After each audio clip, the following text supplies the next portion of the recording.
بسم اللہ الرحمن الرحیم۔ کسی نے سوال کیا ہے میں 2 سالوں سے دبئی سے کینسل ہو کے بیٹھا ہوں، جانے کی بڑی کوشش کی ہے مگر ریجیکٹ ہو گیا ہوں۔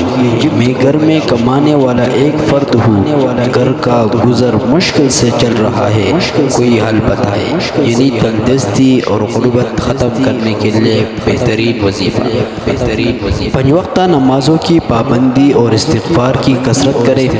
نیز فجر اور مغرب کے بعد ایک مرتبہ سورہ واقعہ اور سورہ طارق پڑھے۔ اللہ تبارک و تعالی نے آپ کی روزی جہاں مقدر کی ہے وہاں ضرور ملے گی، اور جہاں آپ کا رزق نہیں وہاں نوکری بھی نہیں ملے گی۔ اس لیے بندے کا کام جائز حدود میں رہ کر کوشش کرنا ہے، نتائج اللہ تعالیٰ کے حوالے کر دے، اور عمومی دعا کرے کہ اللہ تبارک و تعالی حلال اور پاکیزہ اور برکت روزی میسر فرمائے۔ نیز در ذیل معمولات میں سے جو سہولت سے پڑھ سکے یا سب ہی معمولات پڑھ لے۔ نمبر 1، ہر نماز کے بعد 7 مرتبہ اور چلتے پھرتے اس دعا کا اہتمام کرے۔ اللہم اکفنی بحلالک عن حرامک واغننی بفضلک عن من سواک۔ نمبر 2، جب بھی وضو کیا کرے تو دوران وضو اس دعا کا اہتمام بھی کیا کرے۔ اللہم اغفر لی ذنبی ووسع لی فی داری وبارک لی فی رزقی۔ 3، روزگار کے حصول کے لیے فجر کی نماز کے بعد اپنی جگہ پر بیٹھے بیٹھے طلوع آفتاب سے قبل 70 مرتبہ سورہ شورى کی آیت نمبر 19 اللہ لطیف بعباده يرزق من يشاء وهو القوی العزیز، اس کا ورد کرے اور پھر اشراق پڑھ کر اپنے مقصد کے لیے دعا کرے، انشاءاللہ مسئلہ حل ہو جائے گا۔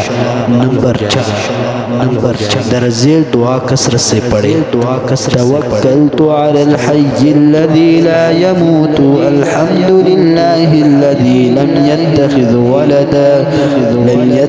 ولدا ولم يكن له شريك في الملك ولم يكن له ولي من الذل وكبره تكبيرا۔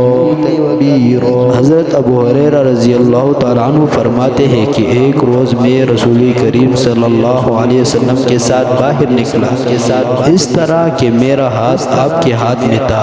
آپ کا گزر ایک ایسے شخص پر ہوا جو بہت شکست حال اور پریشان تھا۔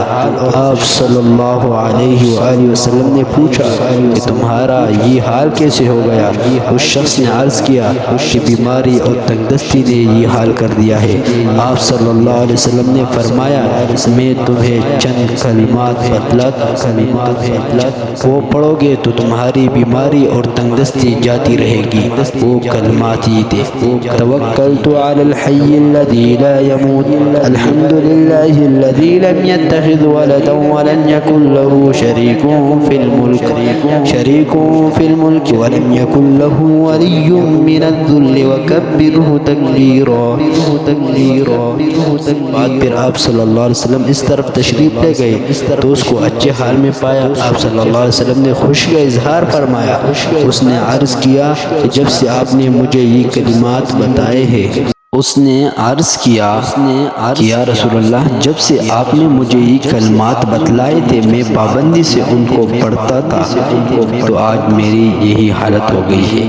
تو اس لیے جو حضرات ان حالات میں ہے تو اس کو چاہیے کہ ان وظائف کو کرے۔ آخر میں آپ سے التماس کرتے ہیں کہ ہمارے چینل کو اپنے ساتھ سبسکرائب کر لے اور بیل آئیکن والے بٹن کو دبائے تاکہ ہر نئے آنے والی ویڈیو آپ حضرات کو جلد از جلد مل سکے۔ والسلام، اللہ خوش رکھے۔